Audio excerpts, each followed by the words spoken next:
रात के अंधेरे में सुनसान हाईवे से फर्राटे मार के गुजरती हुई कार के अंदर सुशांत और रिया के बीच काफी देर से अनबन चल रही है, क्योंकि इनके प्यार भरे रिश्ते में शक नाम का दीमक लग गया है।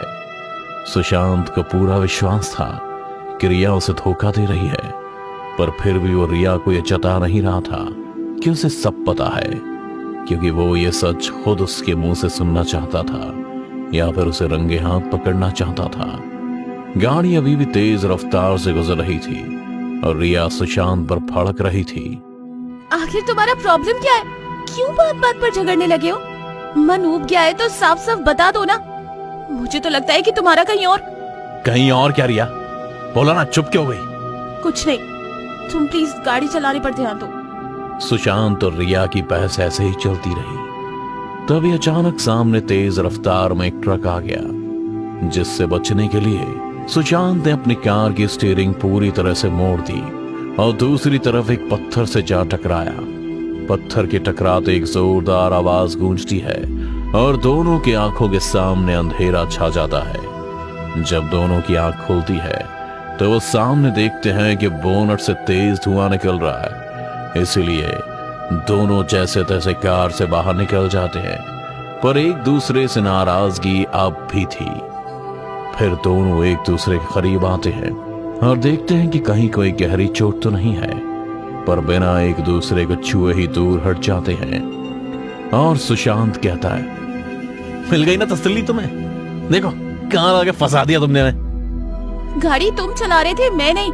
एक तो ये मेरा मोबाइल चलना बंद हो गया और ऊपर से तुम हो की। रिया ने इतना कहा ही था कि सुशांत आगे बड़बड़ाता हुआ निकला। हाँ क्यों?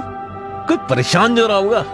उसके पीछे पड़ते हुए रिया ने उससे कहा, तुम्हारे कहने का मतलब क्या है? कौन परेशान होगा? कहीं तुम मुझ पर? कच्छ नहीं यार, उधर देखो कोई घर लग रहा है, चलो चल के देखें कोई वहां है या नहीं। सुशांत रिया की बात को काटते हुए हाईवे के नीचे दूरी पर बने घर की तरफ बढ़ने लगता है और उसके पीछे रिया भी। घर देखने में कोई घर नहीं बल्कि गेस्ट हाउस की तरह लग रहा था, जिसे काठ से बनाया गया था। सुशांत घर में आवाज देते हुए घुस जाता है, कोई है क्या यहाँ? हमें रात गुजारने के लिए मदद चाहिए।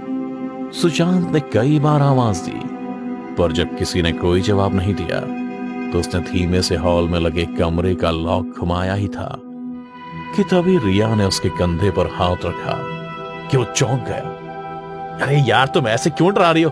एक तो पहले यहाँ कोई नहीं दिख रहा है, ये मेरा मोबाइल तुम्हारे हाथ में क्या कर रहा है? तुम अब भी अपनी एक्स गर्लफ्रेंड से बात करते हो, वो भी मेरे बारे में कि मैं तुम्हें चीट कर रही हूँ। छी सुशांत छी, तुम्हें पता भी है चीट करना किसे कहते हैं? उसे ही जो तुम कर रहे हो, अपनी पत्नी की पीठ पीछे एक्स से घंटों बात करके।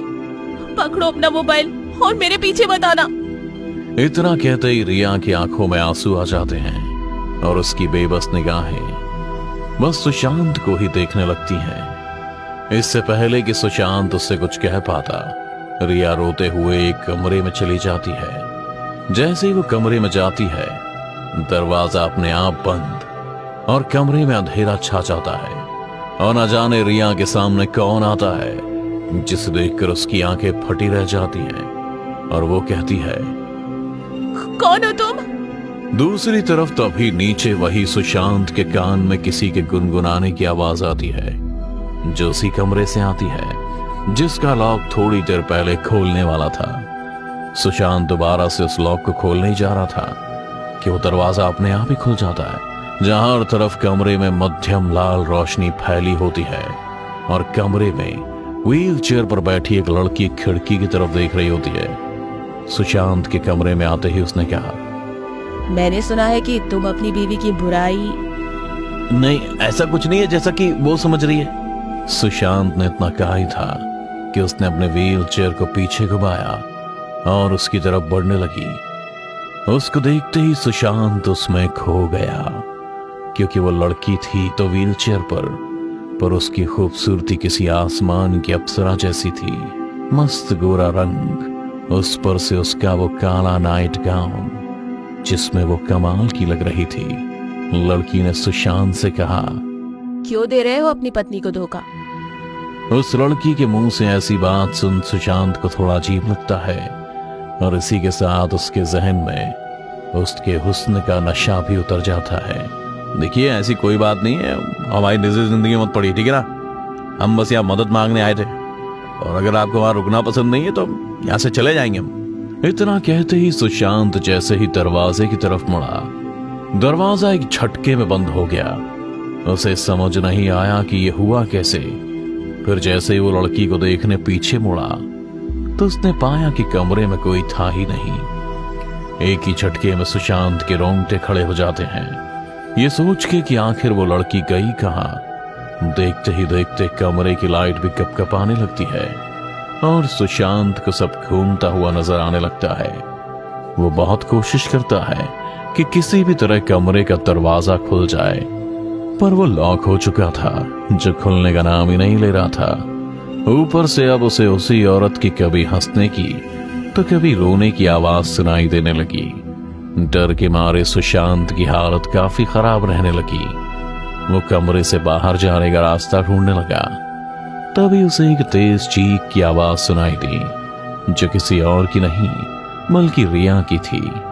रिया को मुसीबत में देख सुशांत ने तय कर लिया कि वो दरवाजा तोड़कर उसे बाहर निकालेगा, जिसके लिए वो पहले एक दो कदम पीछे बढ़ता है और फिर तेजी से आगे की तरफ दरवाजे को टक्कर मारने के लिए बढ़ता है। और इससे पहले कि वो टकराता, दरवाजा अपने आप ही खुल गया, जिस वजह से सुशांत सीधे हॉल में जा गिरा। उसे काफी चोट भी लगती है, पर वो किसी तरह हिम्मत करते हुए सीढ़ियों की तरफ बढ़ता है ताकि रिया के पास पहुंच पाए। और इससे पहले कि वो रिया के पास जाता, रिया खुद ही कब भागते हुए सीढ़ियों से आई और सुशांत से टकरा गई। टक्कर इतनी तेज हुई कि दोनों की आंखों के सामने एक बार फिर से अंधेरा छा गया और जब आंख खुली तो सामने कई लाशें पड़ी थी। ये सब क्या हो रहा है यार सुशांत? मुझे भी नहीं पता, ये बताओ कि तुम चिल्लाई क्यों? सुशांत के सवाल के बाद उसने बताया कि ऊपर एक आदमी है जो ट्रक ड्राइवर है और उसके बाहर जाते ही उसकी पत्नी किसी और को बुला लेती थी और उसके पीठ पीछे उसे धोखा देती थी। और जब उसे बात पता चली तो उसकी पत्नी ने उसके ट्रक के ब्रेक फेल करके उसे मरने के लिए जाने दिया। वो एक्सीडेंट में मारा गया और अगले ही पल वो शांत इंसान जख्म खाया हुआ दरिंदा बन गया और रिया को मारने के लिए उसके पीछे पड़ गया, क्योंकि उसे अब हर औरत धोखेबाजी लगती है। अपनी सारी बातें बताकर रिया ने सुशांत के हाथों को पकड़कर कहा, सुशांत, मैं तुम्हें कभी धोखा नहीं दे सकती। जरूर तुम्हें कोई गलतफहमी हुई होगी।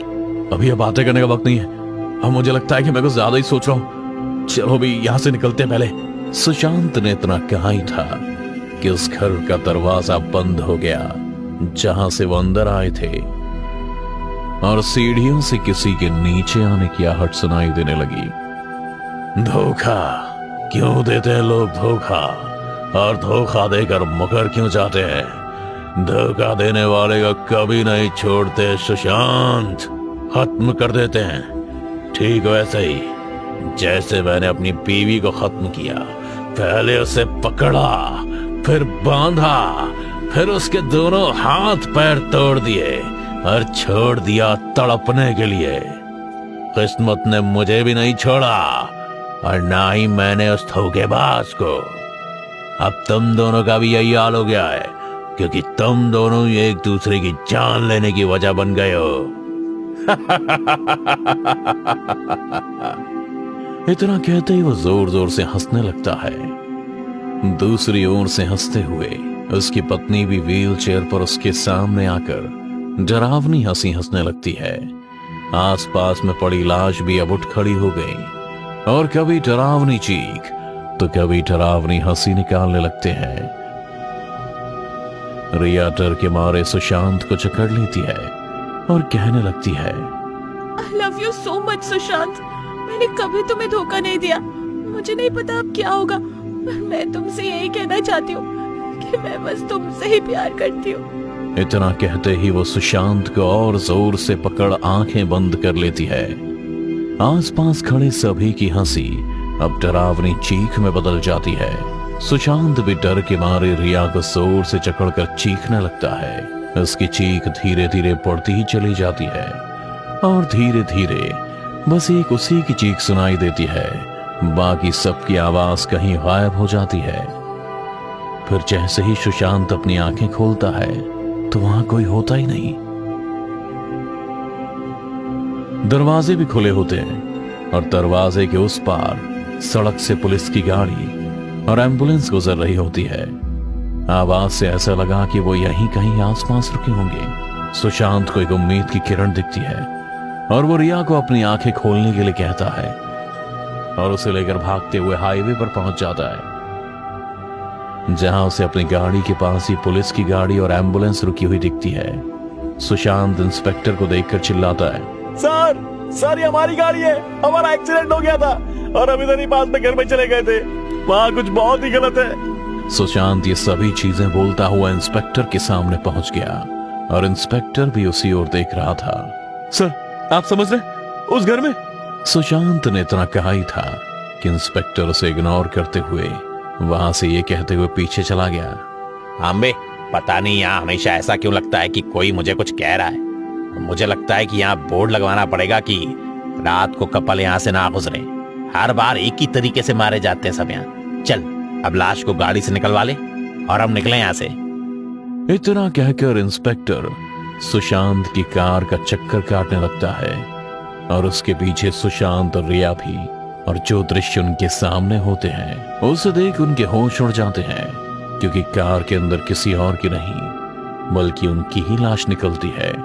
क्योंकि वो दोनों एक दूसरे पर शक करते हुए उसी वक्त एक्सीडेंट में मारे गए थे। कहते हैं जिस रात को उस ट्रक ड्राइवर की ब्रेक फेल होने से मौत हुई थी, उस रात भी एक कपल कार के अंदर लड़ते हुए अचानक से इसी ट्रक से टकराने से मारे गए थे।